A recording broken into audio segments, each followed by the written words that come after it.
হরে কৃষ্ণ কৃষ্ণ কৃষ্ণ হরে হরে, হরে রাম রাম রাম হরে হরে। রাধে রাধে, জয় শ্রীকৃষ্ণ। নমস্কার বন্ধুরা, আমার রিয়ান সোনা সুচরিতার আরেকটি নতুন ভিডিওতে আপনাদের সকলকে স্বাগত জানাই।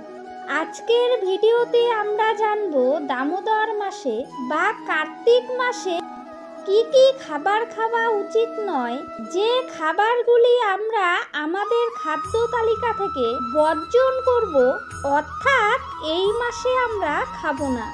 দামোদর মাস বা কার্তিক মাসে সনাতন ধর্মাবলম্বীদের কাছে অত্যন্তই গুরুত্বপূর্ণ মাস। এই মাস ভগবান বিষ্ণুর অত্যন্তই প্রিয় একটি মাস।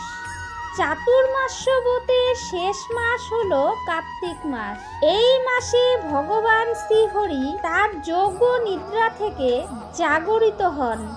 এই মাসে ভগবান শ্রী বিষ্ণুর সেবা করলে এক গুণ সেবা সহস্র গুণ দিয়ে থাকে। কার্তিক মাস জুড়ে দীপদানের প্রথা প্রচলিত।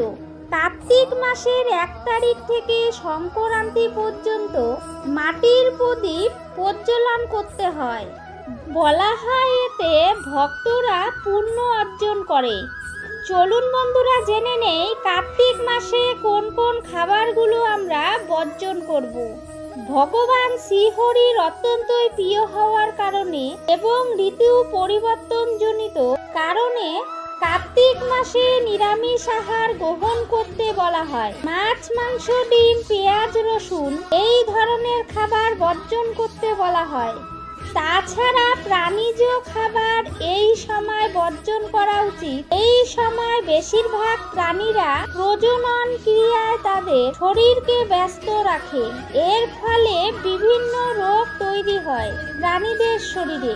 তাই এই মাসে মাছ, মাংস, ডিম এই ধরনের খাবার খেতে নেই।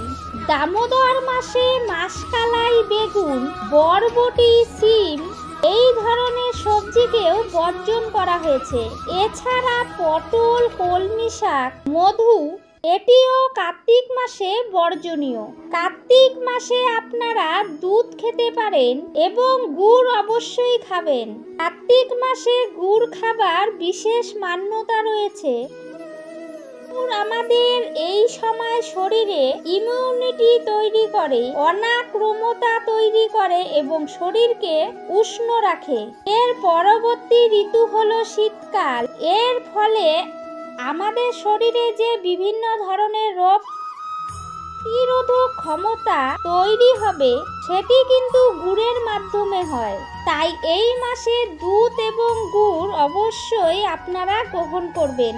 কার্তিক মাসে অম্ল জাতীয় খাবার বা টক জাতীয় খাবার খেতে মানা করা হয়েছে এবং কাঁসার পাত্রে ভোজন করা থেকে বিরত থাকতে হবে। কার্তিক মাস চলে গেলে তারপরে আপনারা কাঁসার পাত্রে খাবেন। কার্তিক মাসে মুসুর ডাল খাওয়া নিষেধ। ছোলার ডাল খাবেন না। এই সকল প্রকার ডাল বর্জন করতে হবে। এছাড়া অতিরিক্ত ঠান্ডা জাতীয় খাবার, আবহাওয়ার পরিবর্তন হবার কারণে অতিরিক্ত ঠান্ডা খাবার খেলে আমাদের শরীর অসুস্থ হতে পারে। তাই পুরোপুরি ঠান্ডা খাবার সময় খাওয়া নিষেধ। আপনারা এই সময় খাবারে বিট লবণ ব্যবহার করতে পারেন, ময়দা ব্যবহার করতে পারেন এবং খাবারে তুলসী পাতা নিয়মিত ব্যবহার করবেন। এটি আমাদের শরীরে রোগ প্রতিরোধক ক্ষমতা তৈরি করে। এছাড়াও কার্তিক মাসে করলা খেতে নেই।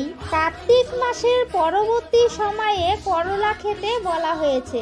বন্ধুরা, আজকের ভিডিওটি এখানেই শেষ করছি। দেখা হবে অন্য কোনো ভিডিওর সাথে। ততক্ষণে আপনারা ভালো থাকবেন, সুস্থ থাকবেন। সকলকে অসংখ্য অসংখ্য ধন্যবাদ ও ভালোবাসা জানিয়ে আজকের ভিডিওটি শেষ করছি। জয় শ্রীকৃষ্ণ। রাধে রাধে।